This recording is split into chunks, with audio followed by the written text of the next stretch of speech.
اچھا ایک بڑے فیملی کو جانتا ہوں تو ان کو چاکلیٹ سب کو بہت پسند ہے. تو وہ اس کا باپ چاکلیٹ کھا رہا تھا, اس کی بیٹی نے کہا can I have that chocolate? تو اس نے کہا نو, آپ کو نہیں مل سکتی, میری چاکلیٹ ہے. اس نے 3 دفعہ کہا, اس نے کہا تھوڑی سی, اس نے کہا تھوڑی سی. کہتا ہے اچھا تمہارے پاس 10 سیکنڈز ہے, میں تمہیں 10 سیکنڈز کے لیے ہاتھ میں پکڑنے کے دوں گا جتنی تم نے کھا لی. ٹھیک ہے. اب اس بچی نے 10 سیکنڈ میں اتنی تیزی میں کھائی, اتنی تیزی سے منہ بھر گیا, لیکن بچتی تھی. 10 سیکنڈ ختم ہو گیا, اس نے کہا چاکلیٹ واپس کرو. اس نے کہا دس از مائن, بھاگ گئی.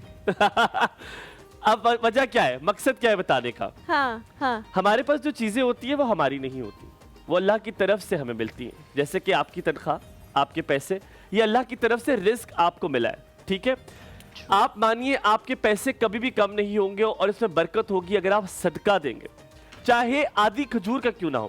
حضرت عائشہ صدیقہ رضی اللہ تعالی عنہا کہتی تھی کہ ان کی یہاں سے روایت تھی کہ جب بھی وہ صدقہ دیتی تھی حلیمہ تو وہ خوشبو لگا کر دیتی تھی. وہ خوشبو لگا کے اس لیے دیتی تھی, کہتی ہے صدقہ میں اس بندے کو نہیں دے رہی, صدقہ تو اللہ کے پاس جاتا ہے, کیونکہ یہ آپ اللہ کو دیتے ہیں. ہمایوں اس کی ریزن ہے, وہ یہ واقعی یہ جو چیز ہے کہ صدقہ جو ہے وہ اس بندے کو نہیں جاتا, یہ اللہ میاں خود کہتا ہے کہ اس کے ہاتھ تک پہنچنے سے پہلے وہ میرے پاس آتا ہے. تو وہ ہمیشہ اس پہ عطر لگا کے دیتی تھیں کہ جب بھی یہ اللہ تعالیٰ کے پاس پہنچے گا تو. اور ہمارے ہاں کیا ہوتا ہے, ہم لوگ سب سے خراب جو نوٹ ہوتا ہے وہ ہم دے رہے ہوتے ہیں, لیکن وہ سب سے اچھا نوٹ جو ہے وہ دیا کرتی تھیں, یا جو بھی کرنسی تھی. I swear میں نے یہ آزما کے دیکھا ہے, آپ صدقہ چاہے 10 روپے کا کرے, اور یہ مت سوچے کرے کس کو کر رہے, یہ ڈیزرو کرتا ہے نہیں کرتا, یہ آپ سے ہاں تھوڑا سا دیکھیں آپ کی جتنی سمجھ میں آتا ہے نا کہ ٹھیک ہے دے دے, آپ اتنا نہ سوچیں, وہ اللہ کا کام ہے. آپ نے اپنی طرف سے اپنی نیت پوری کر دی, صدقہ دے, آپ کی تنخواہ میں کیا آپ کے جو